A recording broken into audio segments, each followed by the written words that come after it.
Welcome to Lab Life with the Air Force Research Laboratory. Hi, I'm Michelle. And I'm Kenneth. Hello, folks. Today we are joined by Major General Kelly and Sabra Tomb to discuss his career protecting intellectual properties within AFRL and what it means to have a 100-pound brain. In 3, 2, 1. Major General Kelly, welcome to the podcast. Thank you. So we were chatting a little bit before this started, and you mentioned that you have 2 full-time jobs. Can you tell us about this? So my day job, I work for Office of the Secretary of Defense for Policy. I'm the Director of Special Programs, so all the black roll stuff that we can't talk about on the podcast. Okay, noted. Just kind of scratch out this kind of. My reserve job is I'm the mobilization assistant to the military deputy for the Secretary of the Air Force for acquisition. Okay, and we can talk about that Yes. stuff, and that's why we're here today. Yeah. And we also have Sabra Tomb here today. Good morning. Sabra was on a podcast earlier with us to talk about student opportunities and growing your career in AFRL. But she's here to talk today from a legal perspective. Yes. Thank you for joining us both. Thank you. Thank you. Thank you for having me. So, what does your day job look like as the mobilization assistant? That's my reserve job, and Okay. it is quite dynamic. So I've been a mobilization assistant since about 2011 when I went to UConn. So this is the first job I've had as a reservist in 10 years inside the Pentagon. That's one floor up from my day job. So my commute is much easier than going to Germany, Alabama, or Texas. So I'm essentially the pinch hitter, if you will, or the alter ego for Lieutenant General Richardson, who's the military deputy for Dr. Roper. So I sometimes consider myself a professional meeting attender, but so I have to try to keep up to speed with everything that's going on because I'm representing them at a number of meetings with OSD, Office of Secretary of Defense, or the Joint Staff, or the Interagency. So I often go out and do speaking engagements on their behalf as well. Could you explain what that office does, Dr. Roper's office? So they're the oversight mechanism for the Air Force on all acquisition programs. He's the senior acquisition executive for the Air Force. So all the oversight of the program executive offices for every acquisition program and the lab as well. I mean, he is the oversight for the Secretary of the Air Force. Oh, that's huge. Like Yeah. when we Oh, think yeah. about His responsibility is huge. Absolutely. Do you have any challenges in this job as we watch ideas and programs go through the full research and development process? So, Dr. Roper's trying to make everything go faster right now. So he's pushing a lot on innovation, and it seems to be working because it seems like the culture, and I'm not sure if you're seeing it at your level, but there's innovation coming up from all the squadrons. We just did a Spark Tank event at the AFA, Air Force Association's Warfare Symposium in Orlando. They had about 5 or 6 finalists out of like 300 projects that came up, and they won the trophy. Anywhere from a mechanical battery pull to all these new database and visualization tools that are just coming up from just the squadrons. It's not even coming from the lab or even from the program offices. They're actually coming out of the squadron. So innovation is like spreading across the Air Force, and the whole culture is changing, which is great. Yeah, it's everyone's innovating. The Spark Tanks are kind of like, Shark Tank, if you've seen it, on where people give their pitch and then leadership or a select team kind of weighs on them. Yeah, and Elon Musk was at the event too. Oh, wow. He was at last week, so That's pretty cool. So in this current position then, what would you say some of the more spectacular, very cool programs or even technologies you've seen that we're able to talk about now? Most of it I've been dealing with is the AQ Ventures. That's the pitch days and all the things coming through small business. We're expanding the whole defense industrial base with these new companies. Like thousands of awards have been done at different levels with the small business innovation research dollars. And we're getting new ideas. It's not the old think of just the folks that have been doing business with the Air Force for a long time. We're getting all these new ideas. And we're getting venture capital companies to invest their money into this too. So it's like a twofold win. Okay, so that's the venture part of Yeah. So we have venture capitalists actually putting their money into these. When they see some new idea and they see something that could potentially grow, they're putting their money in that and investing in it. Wow. So is the thought there then that this helps the Air Force, but it can also help this independent industry because of this Exactly. innovation? Because so much of what we do, things that have developed in the lab are now part of everybody's everyday life. Exactly. And so there's a lot of barriers to entry to try to get into our industrial base, so we're trying to open that up. And they're letting contracts within 15 minutes and swiping a credit card and putting money in their account right away. So that's how fast these are happening. It's a little different than in Absolutely. the past. Yeah. It's changing the whole paradigm. Yeah. Important to the small business too, so they can Absolutely. get moving and they don't have to wait. Yeah. And they're actually going to get, it's not just going to be the studies and analysis piece, they're actually going to be able to bend metal too. They're actually going to provide products to the Air Force. It's not just studies. It's great. That's awesome. Yeah, they're really speeding up the process, which is important for our innovative systems. That makes Absolutely. sense. Yeah.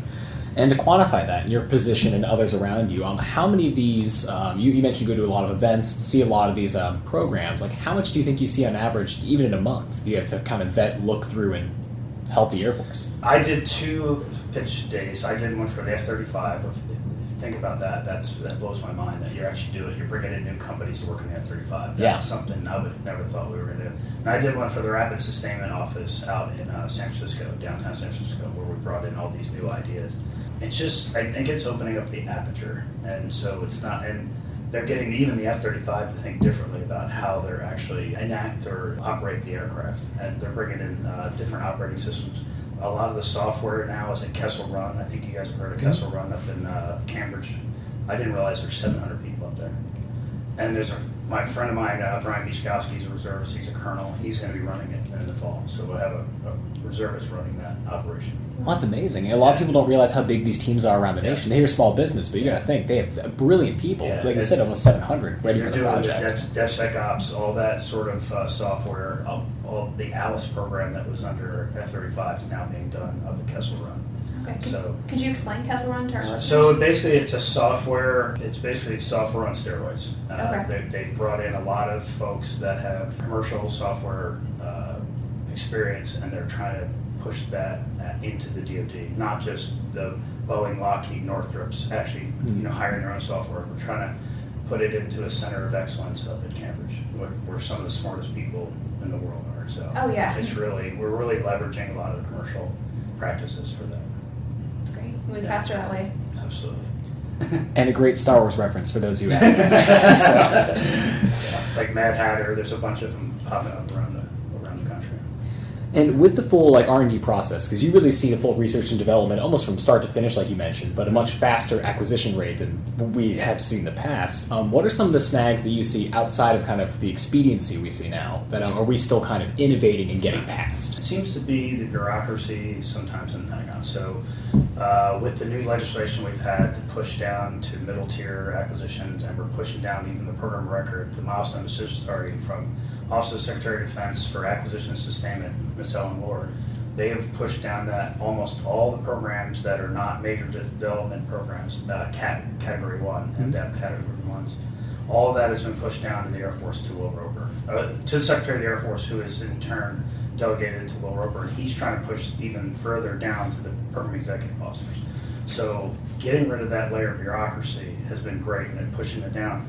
Now that whole staff, they're wondering, what do they do now?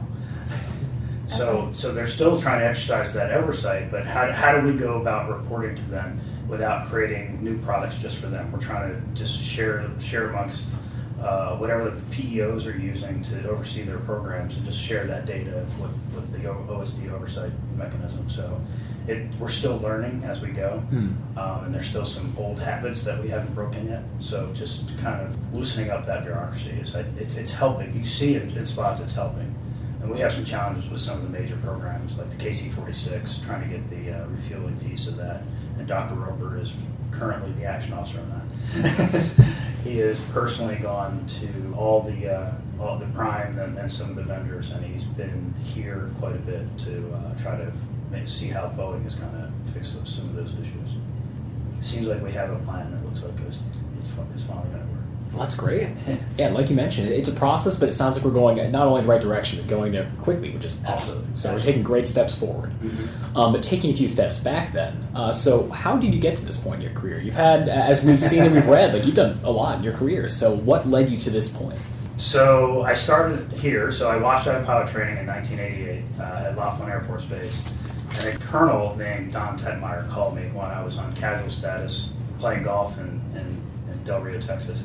And as a second lieutenant, you had a colonel call you, and he asked you to do something, you're pretty much going to say yes. So he said, how about coming to work for me at Wright-Patterson? I said, okay. And then I had to hang up the phone, and I said, where's Wright-Patterson? And I was like, oh, that's close to Delaware. I'm from Delaware. So I ended up here in the Human Resources Lab up at Building 190.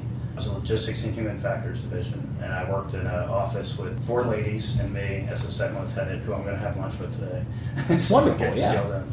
And it was just great. I loved it. I worked for a guy, and then when Colonel Tetmeyer retired, Colonel Jim Clark came in as the new director, or I guess he was a commander. And he's one of those mentors that has just shaped my whole career.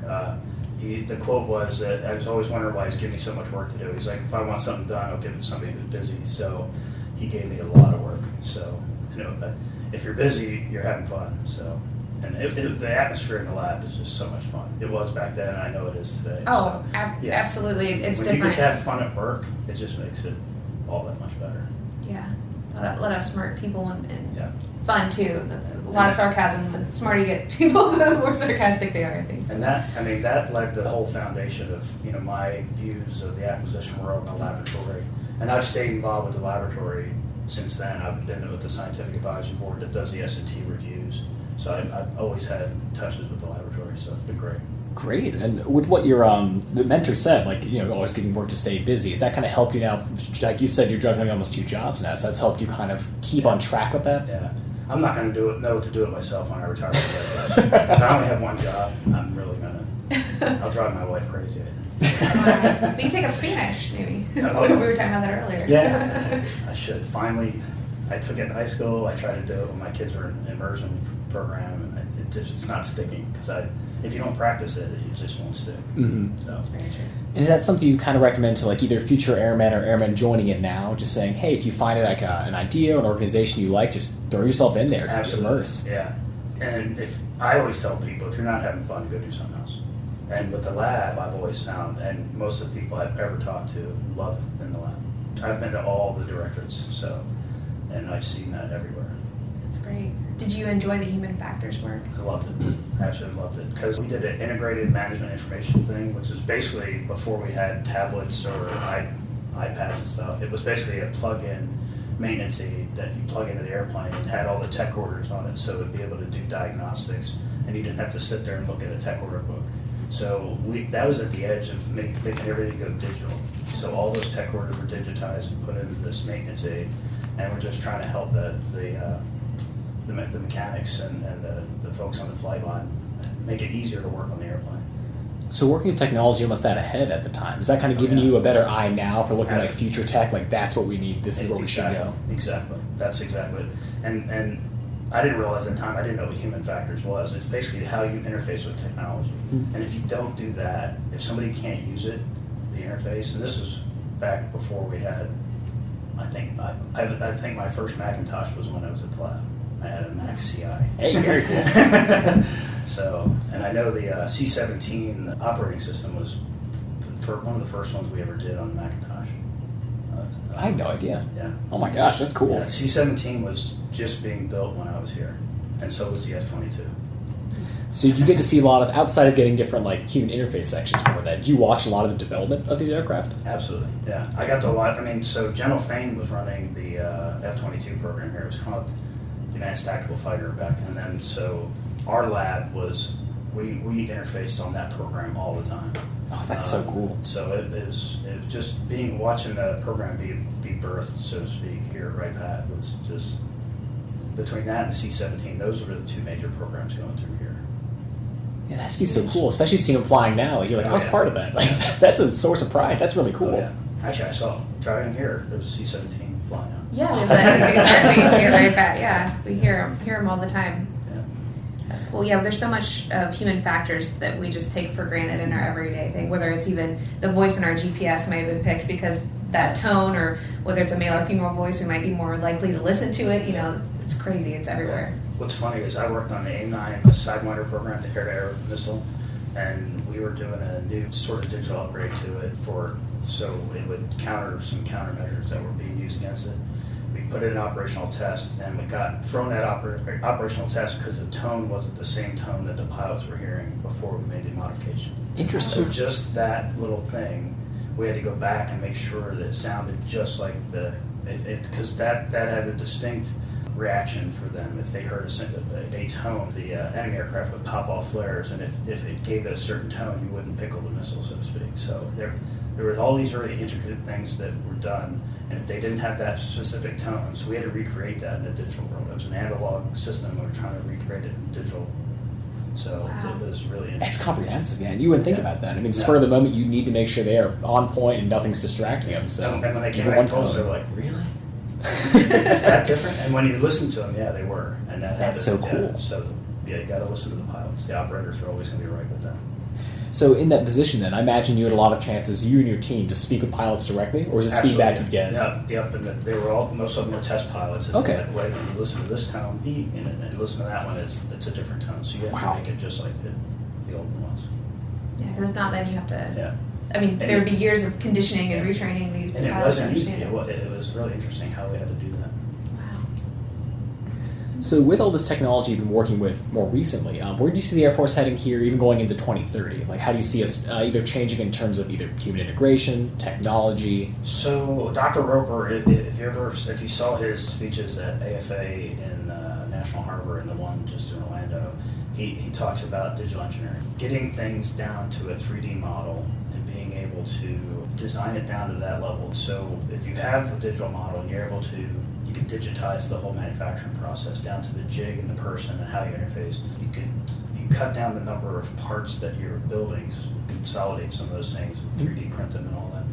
By the time you go to build the final assembly, it's like building your 100th unit because you have that much knowledge on how everything's going to fit with a digital model.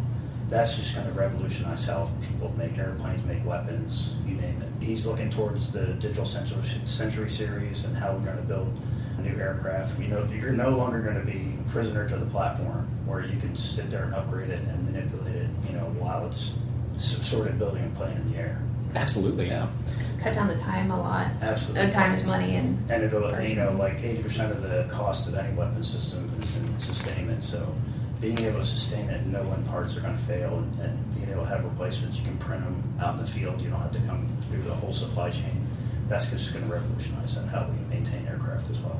It's huge. Like, we've talked to a few people beforehand about it, and the idea that you can even run tests, mock tests, in this platform to make sure like this should work. You're right. It'll save time, money, everything. Gas. You won't have to fly as many sorties. Yeah, absolutely. For test flights, Yeah, that's, truly the future, which a lot of people aren't either aware of, or a lot of industry people have been working on this. Is just the populace, a lot of civilians have not heard it yet. If we're still using gas at that time. Very true. Yeah, who knows at this point? Could be transitioning.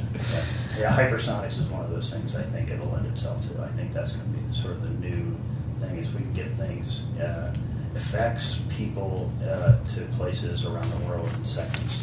That's just going to revolutionize how we even, not just fight wars, but how we transport things.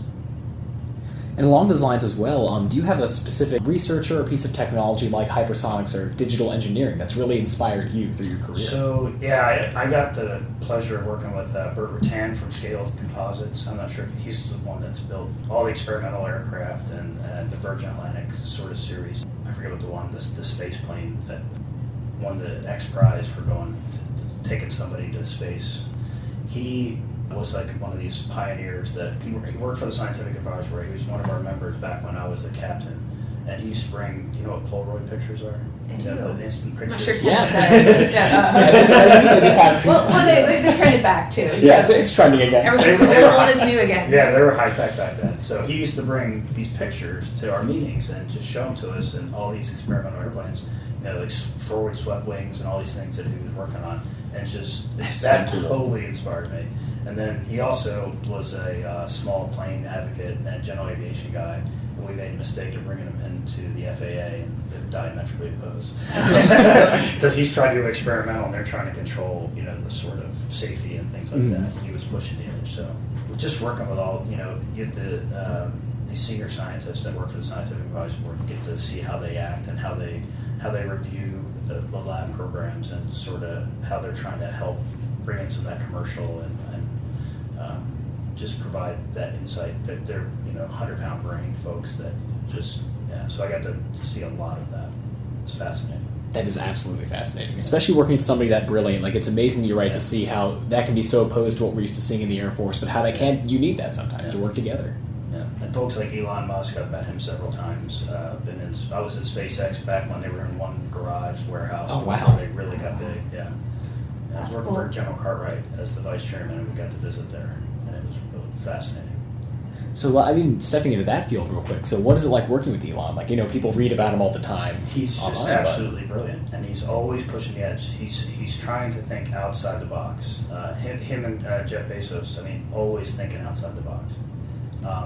And they were both trying to do new sort of space programs, and it was that whole business sector was locked down by Boeing, Lockheed, and the big prime, and he decided he wanted to go outside of that. He hired a lot of the folks that were working there that felt frustrated, and he just built this new rocket, and it worked. He had a lot of successful failures, and that's what you need to do. But now it's another alternative to the launch sector, and it's really doing well. Yeah, look at him now. He proved that he could, build a whole new company around space flight. So we've been talking about, really smart people, 100-pound brains like Elon or Jeff Bezos, or own scientists and engineers even down at the squadron level. Our scientists and engineers have to do a lot of things. They have to be good at science and push the boundaries and be innovative. They have to be good communicators to talk about their science, but we also need them to be aware of things like intellectual property. Sabra, we asked you to join in too, because as our kind of a legal counsel at AFRL, you're kicking off some initiatives to help train our S&Es, our scientists and engineers, about protecting their ideas. Could you explain what IP is to us? Sure. So intellectual property is intangible creations of the human mind. So the most well-known types of IP are patents, trademarks, trade secrets, and copyrights. The Air Force Research Laboratory is developing an intellectual property onboarding training program with the University of Dayton School of Law under an education partnership agreement. The purpose of the training is to increase the general IP awareness and knowledge across AFRL. So AFRL has a cutting edge when it comes to understanding the business basics of intellectual property. For example, who and when AFRL researchers should partner and collaborate with in industry and academia. Additionally, this training will increase AFRL's knowledge base and understanding in the areas of technology transfer and commercialization. In other words, looking at that entire bench to business process. So, sir, what is your connection to the training? So the bottom line on protecting IP is we'll never be able to maintain our technological advantage over our adversaries, and if we keep giving our trade secrets away. Just like OPSEC and other ways we protect data or information, we got to be conscious of how we protect it. Either it's classified or unclassified, because the warfighter is depending on new capabilities, and if we keep giving it away, we're never going to have that advantage over our adversaries. So they're going to be just right there when we have the latest technology, they're going to get it right away, so we can never get separation. So, in your opinion, is intellectual property a buzzword, or does it have staying power? Should we care about creating and protecting intellectual property? Well, you have to, because the Chief Staff of the Air Force, I was with him last week at AFA, Air Force Association Warfare Symposium, where he was interacting with some of the big industrial partners, and he was basically saying to them, we need to have an adult conversation about data. You keep hoarding all the data. We need to be able to harness that, be able to share that with our industrial partners, yet protect it from our adversaries. So he is really keen on intellectual property and data rights. And the whole thing, what we're doing with the Joint Air Dominance, the ADMS, and how we share data and be able to have every aircraft, sensor, weapon be able to talk to each other so you can command and control it. That's all about data. It's all about sharing data. But you also, in that environment, you're still protecting the intellectual property. So that's the secret to this. The new warfare is going to be, it's all going to be about data. And how do you protect it? Well, not just to clarify that. So that's a challenge because you have all these different platforms with different proprietary systems Yes. that you're trying to get to talk to each other and share. And the companies don't want to share that data because they think they're going to lose money by doing that. We're telling them you have to share that data so they'll be able to talk to each other. And we're also saying we're going to be able to protect that within the family, so to speak, without giving it away to our adversaries. That's really hard to do. And it's a paradigm shift for these companies, so that's why they're a little bit reluctant to do it. Well, it's good that we're having the conversation and bringing them to the table to renegotiate the data rights. Absolutely, yeah. And so, as far as intellectual property is concerned, there's the data rights piece of it, which is more on the acquisition side of the house. And then from an AFRL perspective, there is the patent protection. Because our researchers in AFRL are creating, inventing new technologies. So for AFRL researchers, it's what do we need to know from a business standpoint about when is a creation or invention patentable? Who do I talk to when I think that I have an invention that needs to be protected? And so those are the conversations we're trying to have here in AFRL about protecting patentable technologies, or if your technology is not patentable, what are the licensing rights with partners? But understanding that the data rights issue of intellectual property is a huge issue across the Air Force. Yeah, So I think we're looking at two different types of, they're both important on different scales, but it's just the education piece is where we're at, I think. I look at this like if you watch Shark Tank a lot, almost the first thing the investors look at, do you have a patent on that? Do you own? How are you going to license it? And those are the two biggest things they try to do. Is they want to be able to patent whatever technology you have, and then be able to license it so you can actually sell it. So yes. Their What's the value? Yeah, what their motivation is dollars and being able to create a market and speed the market.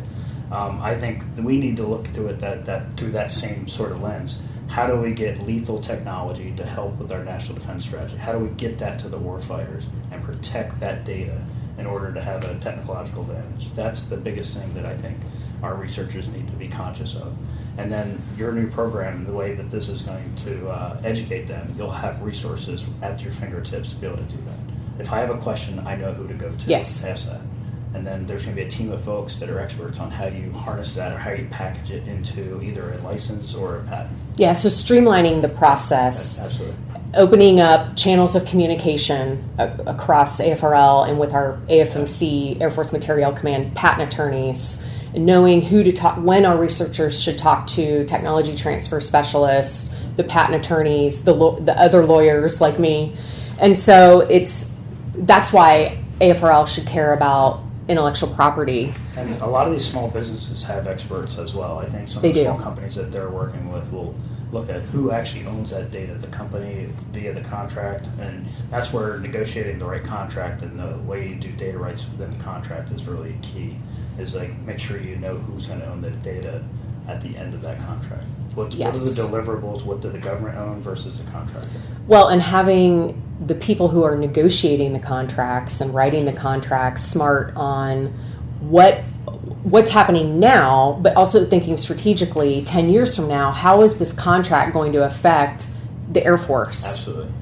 And so it's getting our folks smarter on these issues and to think more long term. And the same here in AFRL. That's the purpose of the intellectual property training for us here in AFRL, is just thinking about business basics. We're not expecting scientists and engineers to be, business professionals if they don't want to be, but just to have the basic knowledge, working understanding knowledge of how to identify intellectual property, and then what do I do with it once I've identified it, and what's the appropriate process, and certain rules like don't disclose your intellectual property at a conference or with your colleagues, because then you've now lost all foreign rights to that intellectual property, and now the patent attorneys have to work even harder and faster because now you have a 1-year deadline, and that window the time is shortened to protect that intellectual property. So just getting folks smarter on those issues. So it's like once they publicly disclose it, then that's when the clock starts. Okay. Yeah, so the United States is a first inventor to file versus a first inventor to create. So rule system, it's more efficient for the United States Patent and Trademark Office to award patents. Sure. When you have someone who's first inventor to file the research or invention, they may not be the first to have invented it, but the first to have filed it, and so thus they win the patent. it's just educating our folks on, we know you're excited to go talk about what you've created in your collaborations at workshops and conferences, but as soon as it's disclosed via some sort of electronic transmission, whether that's internet or written, so if it's on a poster, you're at a conference, or you're talking to colleagues about it who did not help you create your technology, you've disclosed. And that you absolutely have to start talking to patent attorneys immediately once you do that, because you may have already lost your right to a patent. So these are just some of the areas we're trying to make our researchers more aware of. And I think just having a consistent dialogue across the lab, across the enterprise of do's and don'ts, best practices. Is this a challenge, outside the fence too, like academic labs, and maybe not as much in the, I don't know if it's an issue in the GE, Lockheed, Boeing, so maybe they just have it ingrained in the culture there, that they have their patent wall and this is what you should be doing, you should be aspiring to, because there's money, like inherent money, rather than the mission behind it. That's part of the competition within the industry, is being able to protect the data rights so that you actually are the one selling to the government. It's a challenge. Well, and then do we have like a challenge too that people don't know when they want to disclose things like that too? Like, yes. I mean, because we're in a national security business. Do we want to tell people What's what a we're balance? developing? You're trying to collaborate and move that technology ahead, but you still have to be mindful of when it's time to protect it as well. And that's a really hard thing. That's the challenge. It's really hard for folks to know how and when to do it. So could there actually or have been instances where we develop something but someone else could file it before us and then we have to buy it back from them? Yes. Essentially? Yes. Wow. Yes, so Ouch. that's a serious Oh my ouch. gosh. So Yeah. just Wow. some of the issues that we're trying to make researchers aware of. Sure. Potential pitfalls in intellectual property, developing intellectual property, and having just a general awareness, understanding of intellectual property best business practices could save the Air Force a lot of money going forward and save us technology. Yeah, So. Sounds like you just have to be very cognizant of communications. So it's like very much, what can I say, at what level should I speak? Yes, and then who should I go talk to? Yeah, for sure. Who are the experts that I need to talk to? And I'm always of the mindset that talk to your technology transfer specialist and your Office of Research and Technology Applications. They have a direct line to the patent attorneys and the other legal counsel that may be looped in for general awareness. So just go straight to your technology transfer specialist and your technical directorates, and they will get you to the people that you need to talk to, because that's their job. They're the liaison. So. Interesting. And you deal with them. So you deal with So this we a do lot? it at the top level. I mean, with the senior leadership is very keen on making sure we protect data rights, from the chief and the Secretary of the Air Force down to Dr. Roper and throughout all the program executive officers. They're very concerned about this because the theft is in the $300 billion sort of realm, and if you're giving up that many secrets Per year, yeah.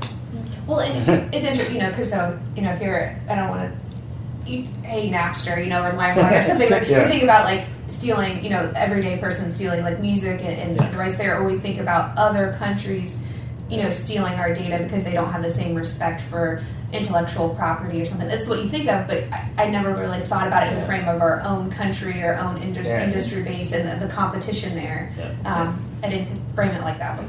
China has campaigns to steal this, not just, they have actual strategies on how they go about trying to steal our intellectual property, not just ours, all around the world. So they're really, really good at it.